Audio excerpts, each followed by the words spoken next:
സ്വതന്ത്ര ഭാരതത്തിന് 1.5 വയസ്സുള്ളപ്പോഴാണ് ഞാൻ ജനിച്ചത്. എൻ്റെ ജനനം സ്വതന്ത്ര ഭാരതത്തിലാണ്. പഴയ കൊച്ചി രാജ്യത്തിലെ വെള്ളാരപ്പള്ളി പഞ്ചായത്ത്, ഇന്നത്തെ കാഞ്ഞൂർ ശ്രീമൂലനഗരം പഞ്ചായത്ത് ഉൾപ്പെടുന്ന പ്രദേശം, ആ പ്രദേശത്തിലെ ഒരു കൊച്ചു ഗ്രാമത്തിൽ എടനാട്, അതാണ് എൻ്റെ ജനനസ്ഥലം. എടനാട്, ചൊവ്വര, കാഞ്ഞൂര്, തെക്കും ഭാഗം, വടക്കും ഭാഗം എന്നീ ഗ്രാമപ്രദേശങ്ങൾ ചേർന്നതായിരുന്നു പണ്ടത്തെ വെള്ളാരപ്പള്ളി. ഇന്ന് കാഞ്ഞൂര് ശ്രീമൂലനഗരം പഞ്ചായത്തുകൾ ആയി ഈ വെള്ളാരപ്പള്ളി ഉൾപ്പെട്ടിരുന്നത്.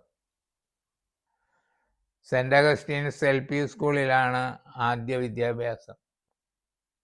തുടർന്ന് ശ്രീമൂലനഗരത്തുള്ള അഗൂർ ഹൈസ്കൂള്, അവിടെയാണ് ഞാൻ 10ാം ക്ലാസ് വരെ പഠിച്ചത്.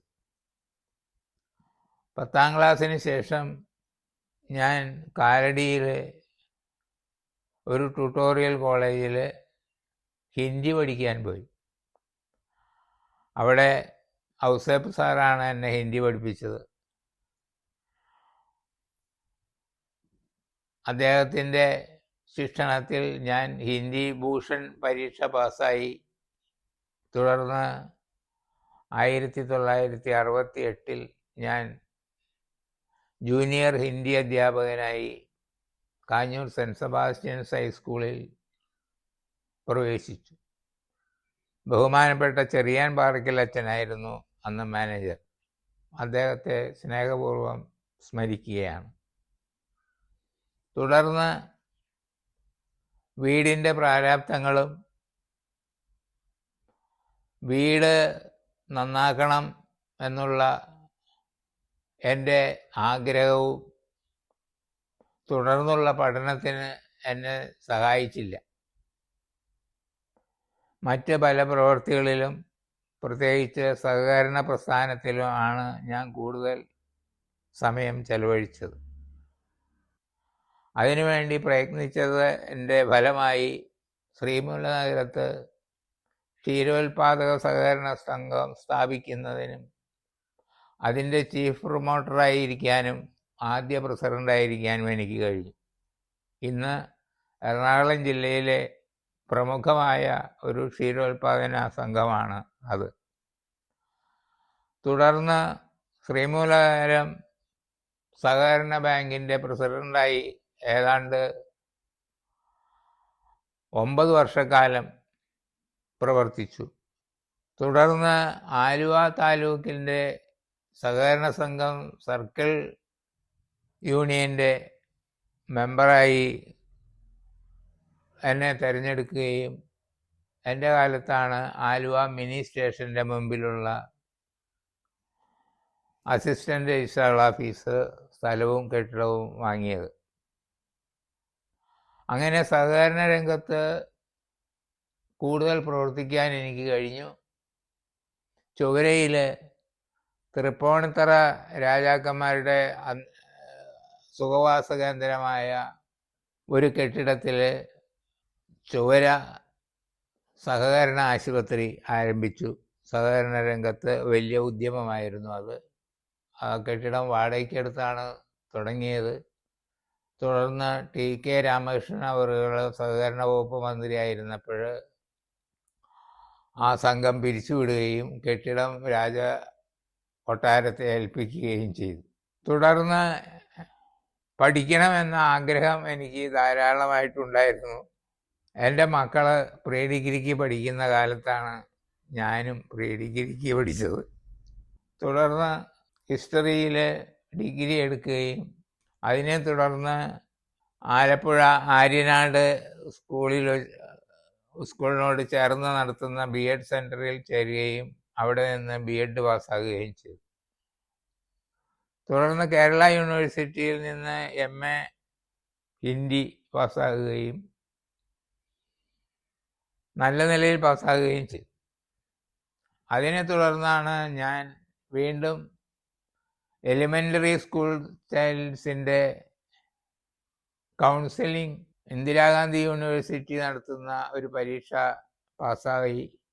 അങ്ങനെ കൗൺസിലിംഗ് രംഗത്ത്, മോട്ടിവേഷണൽ രംഗത്ത് പ്രവേശിക്കുകയും ചെയ്തു.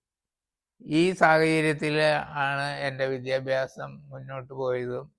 ഞാൻ 68 ജോലിക്ക് പ്രവേശിച്ചു. പാർട്ട് ടൈമായിട്ടാണ് ജോലിക്ക് പ്രവേശിച്ചത്. തുടർന്ന് 71 ഞാൻ ഫുൾ ടൈം ആയി. എൻ്റെ ജോലി ഫുൾ ടൈമായി. അതിനുശേഷം 1971 സെൻസസിൽ എനിക്ക് ഇന്ത്യൻ പ്രസിഡന്റിൽ നിന്നുള്ള സെൻസസ് മെഡലിന് അർഹനായി, മെറിറ്റോറിയസ് സർവീസിന് വേണ്ടി. തുടർന്ന് 2004 ഞാൻ റിട്ടയർ ആകുന്ന വർഷം കേരള സംസ്ഥാനത്തിൻ്റെ അധ്യാപക അവാർഡ് നേടി. 2004 സെപ്റ്റംബർ 5 ദേശീയ അധ്യാപക അവാർഡും നേടുകയുണ്ടായി. ഇന്ത്യയുടെ അഭിവൃദ്ധിയുടെ ഘടകം പരിശോധിച്ചാൽ എൻ്റെ ഗ്രാമത്തിലേക്ക് വൈദ്യുതി വന്നത് 1970-കളിലാണ്. അതിക്ക് മുമ്പ് ഇവിടെ പ്രകൃതിയെ മാത്രം ആശ്രയിച്ചുള്ള ഒരു കൃഷി രീതിയാണ് നിലവിലിരുന്നത്. വർഷത്തിൽ 3 പ്രാവശ്യം കൃഷി ചെയ്യും. കാലാവസ്ഥയ്ക്ക് അനുസരിച്ചാണ് കൃഷി.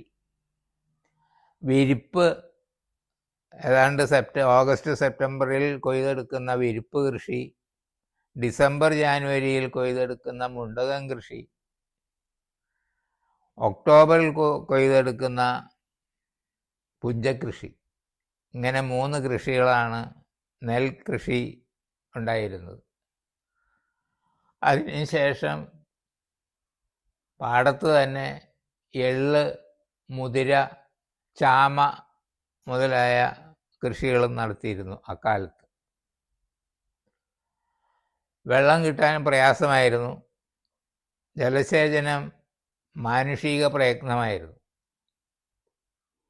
അന്ന് അതിന് ഉപയോഗിച്ചിരുന്ന ഉപകരണങ്ങൾ ഏതൊക്കെയാണെന്ന് ചോദിച്ചാൽ ഇന്നത്തെ കുട്ടികൾക്ക് അറിയാൻ പാടുണ്ടാവില്ല.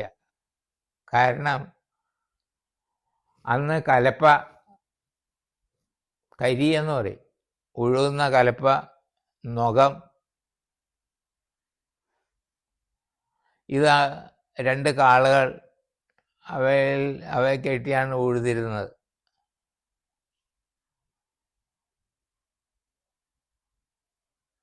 കാർഷിക ഉപകരണങ്ങളായിട്ട് തൂമ്പ, മമ്മട്ടി, കൊത്തി, പിക്കാസ്, കത്തി, വാക്കത്തി, അരിവാള് എന്നിവയാണ് ഉപയോഗിച്ചിരുന്നത്. ഇതിനെ തുടർന്ന് പിന്നെ കൃഷിക്ക് ശേഷം പുരയിടങ്ങളിൽ കാലാവസ്ഥ അനുകൂലമെങ്കിൽ, മഴയൊക്കെ കിട്ടുന്ന സന്ദർഭമാണെങ്കിൽ തണലില്ലാത്ത പുരയിട പ്രദേശങ്ങളിലും കൃഷി ചെയ്തിരുന്നു നെൽകൃഷി. അതിനെ എന്നാണ് പറഞ്ഞിരുന്നത്, മാൽകൃഷി എന്നാണ് പറഞ്ഞിരുന്നത്. പാടശേഖരങ്ങളിൽ ഇടയ്ക്ക് തറകളുണ്ടാകുമായിരുന്നു. തറ എന്ന് വെച്ചാൽ പാടശേഖരങ്ങളിൽ നിന്ന് കൊയ്തു വരുന്ന നെല്ല്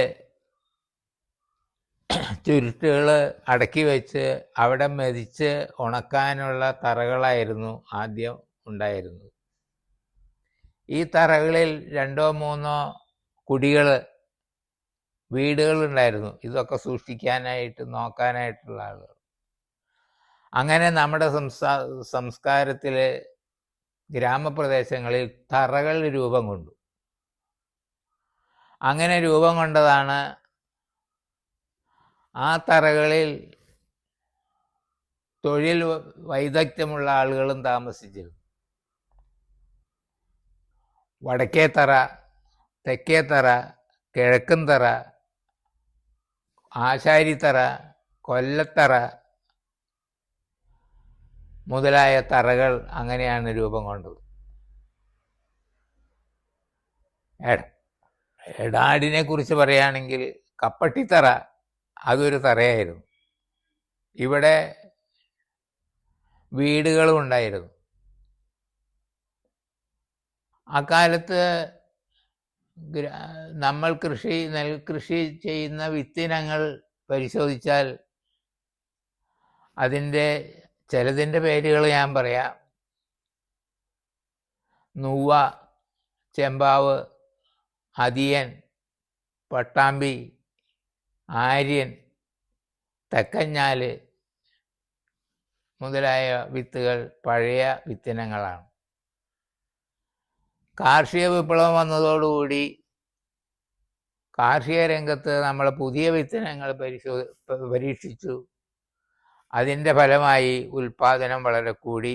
ആ വിത്തിനങ്ങൾ IR8, ത്രിവേണി, കൾച്ചർ 28, ജയ മുതലായ വിത്തുകളാണ്. അന്ന് ജലസേചനം നടത്തിയിരുന്നത് ആഴക്കിണറിൽ നിന്നും കുളത്തിൽ നിന്നുമൊക്കെ നമ്മൾ വെള്ളം മുകളിലേക്ക് കയറ്റിക്കൊണ്ടിരുന്നത് തിലാവ് മുഖേനയാണ്. തിലാവ്, തിലാക്കണ, തിലാക്കൊട്ട, തേക്ക് പാട്ട് എന്നിവ അന്നത്തെ ഒരു സംഗീതമായിരുന്നു. കൂടാതെ താഴ്ന്ന പ്രദേശത്ത് നിന്ന് മുകളിലേക്ക് വെള്ളം തേകുന്ന ചില ഉപകരണങ്ങളുണ്ട്. അതാണ് വേത്ത്.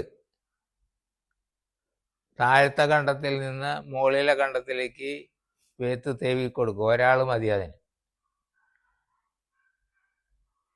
നീർക്കൊട്ടയുണ്ട്.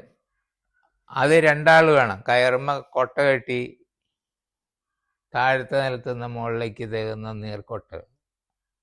പിന്നെ ജലചക്രങ്ങൾ, ചക്രം ചവിട്ടി മുകളിലെ കണ്ടത്തിലേക്ക് വെള്ളം കയറ്റുന്ന ചക്രങ്ങൾ, ഇതൊക്കെ അന്ന് ഉപയോഗിച്ചിരുന്നു. കാർഷിക രംഗത്ത് ഞാൻ നേരത്തെ ഉഴവിൻ്റെ കാര്യം പറഞ്ഞു.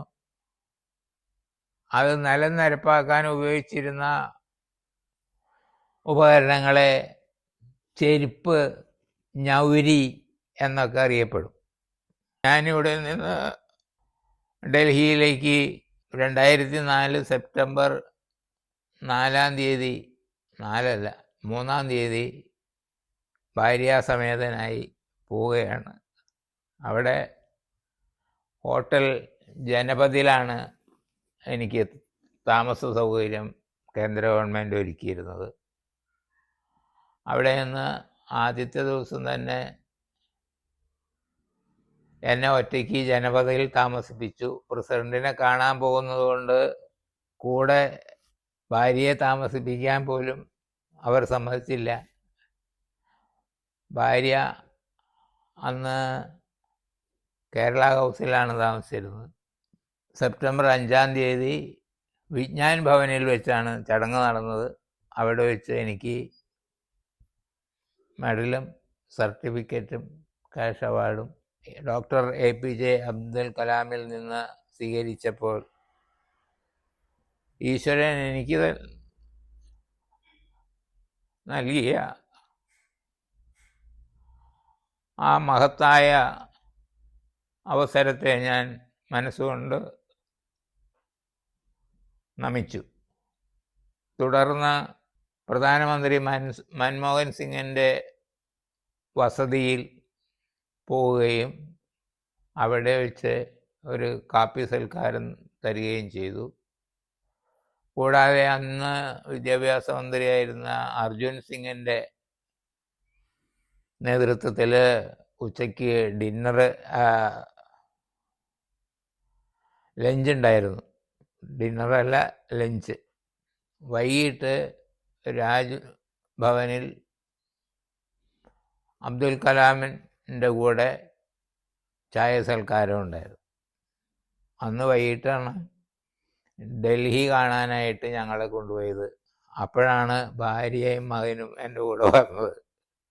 ആ കൊല്ലം തന്നെയാണ് സംസ്ഥാന അവാർഡും കിട്ടിയത് എനിക്ക്. അത് തിരുവനന്തപുരത്ത് ടാഗോർ തിയേറ്ററിലായിരുന്നു പരിപാടി. അങ്ങനെ 2 സംസ്ഥാന അവാർഡും ദേശീയ അവാർഡും ലഭിക്കുകയുണ്ടായി. കൊലപ്പായി എന്ന് പറയുന്നൊരു സ്ഥലമുണ്ട് എടാട് പ്രദേശത്ത്.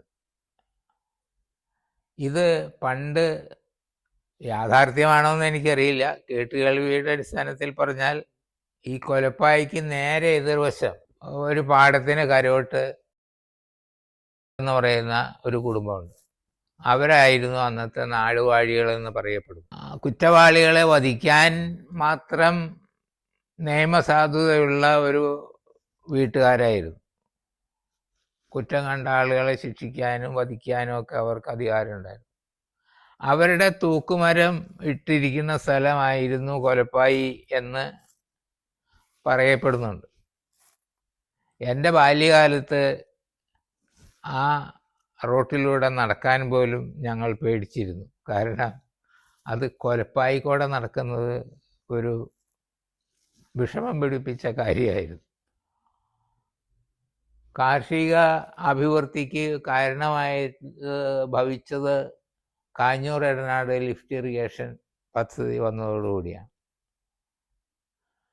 പിന്നീട് കൃഷി ലാഭകരമല്ലാതായിത്തീരുന്നതോടെ ഈ എടാട് പാടശേഖരങ്ങൾ മുഴുവൻ തന്നെ ഇഷ്ടികകളത്തിൻ്റെ അഗാധഗർത്തങ്ങളായി മാറി എന്നത് ഒരു ഞെട്ടിക്കുന്ന സത്യം തന്നെയാണ്. പിന്നീടത് കെ കരുണാകരൻ്റെ കാലത്ത് അവിടെ ഒരു വിമാനത്താവളം വരികയും നെടുമ്പാശ്ശേരി വിമാനത്താവളം ഇതിൻ്റെ ഭൂരിഭാഗം സ്ഥലങ്ങളും എടനാട് പ്രദേശത്തിൻ്റെ ആയിരുന്നു. ശ്രീമൂലവാരം പഞ്ചായത്തിൻ്റെയും നെടുമ്പാശ്ശേരി പഞ്ചായത്തിൻ്റെയും ഭാഗമായിരുന്ന ഇന്നത്തെ കൊച്ചി ഇൻ്റർനാഷണൽ എയർപോർട്ട്. നാടകം രംഗത്ത്, കലാരംഗത്ത് ഒക്കെ യുവത്വത്തിൻ്റെ നാളുകളിൽ പ്രകടമായ അഭിനിവേശം കാണിച്ചിട്ടുള്ള ഒരാളാണ് ഞാൻ. ഞാൻ 6ാം ക്ലാസ്സിൽ പഠിക്കുമ്പോഴാണ് CL ജോസിൻ്റെ നക്ഷത്രവിളക്ക് എന്ന നാടകം അരങ്ങേറുന്നത്. അതിൽ കുട്ടപ്പൻ എന്ന ബാലൻ്റെ റോളായിരുന്നു എനിക്ക്. പാലേലിമനയുടെ വടക്ക് വശത്തുള്ള ഒരു പറമ്പിലാണ് നാടകം അരങ്ങേറിയത്. കുട്ടപ്പനെ അന്ന് സന്ദർശിക്കാൻ അവിടെ കൂടിയ ജനങ്ങൾ മുഴുവൻ തിക്കിത്തിരിക്കി വന്ന കഥ എനിക്ക് ഇപ്പോഴും ഓർമ്മയുണ്ട്. ഈ നാടകത്തിൻ്റെ നോട്ടീസുമായി ഞാൻ അഗൂരെ സ്കൂളിൽ 6ാം ക്ലാസ്സിൽ ചെല്ലുമ്പോൾ സുപ്രസിദ്ധ നാടകകൃത്തായ ശ്രീമൂലവാരം മോഹനൻ ആ നോട്ടീസ് പിടിച്ചു വാങ്ങിക്കൊണ്ട്, നീയൊക്കെ 6ാം ക്ലാസ്സിലായപ്പോഴേക്കും നാടകത്തിൽ അഭിനയിച്ചു തുടങ്ങിയില്ലോടാ, ഞാൻ ഒരു ദിവസം നാടകത്തിൽ അഭിനയിക്കും എന്ന് പറഞ്ഞ് അദ്ദേഹം നിരവധി നാടകങ്ങൾ രചിച്ച് കേരളത്തിൻ്റെ, മലയാളത്തിൻ്റെ സാഹിത്യ ലോകത്ത് നാടകരചനയിൽ പ്രമുഖ സ്ഥാനം അലങ്കരിക്കുന്നു എന്നുള്ള വസ്തുത ഞാൻ വെളിപ്പെടുത്തട്ടെ. കൂടാതെ പറവൂർ ജോർജിൻ്റെ പല നാടകങ്ങളും ഞാൻ അഭിനയിച്ചിട്ടുണ്ട്. എടനാട് പള്ളിയുടെ സൊഡാലിറ്റി, യുവജന സംഘടനകൾ, കത്തോലിക്ക കോൺഗ്രസ് മുതലായ സംഘടനകളിലൊക്കെ ഞാൻ പ്രവർത്തിച്ചിട്ടുണ്ട്. ആ കാലത്ത് ആനിവേഴ്സറിക്ക് നാടകം അഭിനയിക്കുക പതിവാണ്. പറവൂർ ജോർജിൻ്റെ നേർച്ചക്കോഴി ആണെന്ന് എനിക്ക് തോന്നുന്നു ആ നാടകത്തിലെ നരസിംഹ കമത്തായിട്ട് അഭിനയിച്ച് എല്ലാവരും ശ്രദ്ധിക്കപ്പെട്ട ഒരു വേഷമായിരുന്നു അത്. ഈ പറമ്പ് അറിയപ്പെട്ടിരുന്നത് വാരക്കള എന്നാണ്. പാലേലി മനയുടെ നേതൃത്വത്തിൽ നടന്നിരുന്ന കൃഷിയുടെ എല്ലാ വിളവുകളും കൊണ്ടുവന്ന് സംഭരിച്ച് വയ്ക്കുന്ന സ്ഥലം ഈ പറമ്പായിരുന്നു. ഈ പറമ്പിൽ ഒരു 4 കെട്ടുണ്ടായിരുന്നു. ആ 4 കെട്ടിലാണ് ഇതൊക്കെ സൂക്ഷിക്കപ്പെട്ടിരുന്നത്. അവിടെ നിന്ന് സ്ത്രീ തൊഴിലാളികൾ അത് മെതിച്ച് നെല്ല് അമ്പലത്തിലേക്ക് കൊണ്ടുപോയിരുന്നു. അമ്പലത്തിൽ 2-3 പത്താഴങ്ങളുണ്ടായിരുന്നു. 1000 നെല്ലുകൾ കൊള്ളുന്ന പത്താഴങ്ങൾ. ആ പത്താഴങ്ങളിൽ സൂക്ഷിച്ചു വയ്ക്കും. ദരിദ്രകാലത്ത് പാലേലി തിരുമേനിമാർ അവിടെ ചെന്ന് ചോദിക്കുന്ന ആളുകൾക്ക് നെല്ല് ദരിദ്രകാലത്ത് വിതരണം ചെയ്തിരുന്നു. തിരിഞ്ഞു നോക്കിപ്പോകുന്നു ചവിട്ടിപ്പോന്ന ഭൂമിയെ, എനിക്കുമുണ്ടായിരുന്നു സുഖം മുറ്റിയ നാളുകൾ. അമ്മതൻ മധുരോധാര വാത്സല്യ ശ്രുതിതൻ പദ, ഇന്നുമുണ്ടൻ പുകയിലക്കറയേറിയ ചുണ്ടിലും. കൂട്ടുകൂടി കാട് കാട്ടാൻ തുള്ളിച്ചാടുന്ന കുട്ടികൾ, അവരെ കിട്ടിയാൽ പിന്നെ ഞാനില്ല അവരുമെല്ലുറിയും. അതിഹ്രസ്വങ്ങൾ അന്നത്തെ ദിവാനിശകളാകവേ, ഉറങ്ങും മുമ്പുണരണം കളി തീരാതെ നിർത്തണം. എന്തോരുത്സാഹമക്കാലത്തുള്ള നിർഭര ഭംഗിയിൽ, ഇനിമേലുദിക്കില്ല പൂർണ്ണചന്ദ്രരൊരിക്കലും. ഒരു പുഞ്ചിരി മറ്റുള്ളവർക്കായി ചെലവാക്കവേ, ഹൃദയത്തിൽ ഉലാവുന്നു നിത്യ നിർമ്മല പൗർണമി.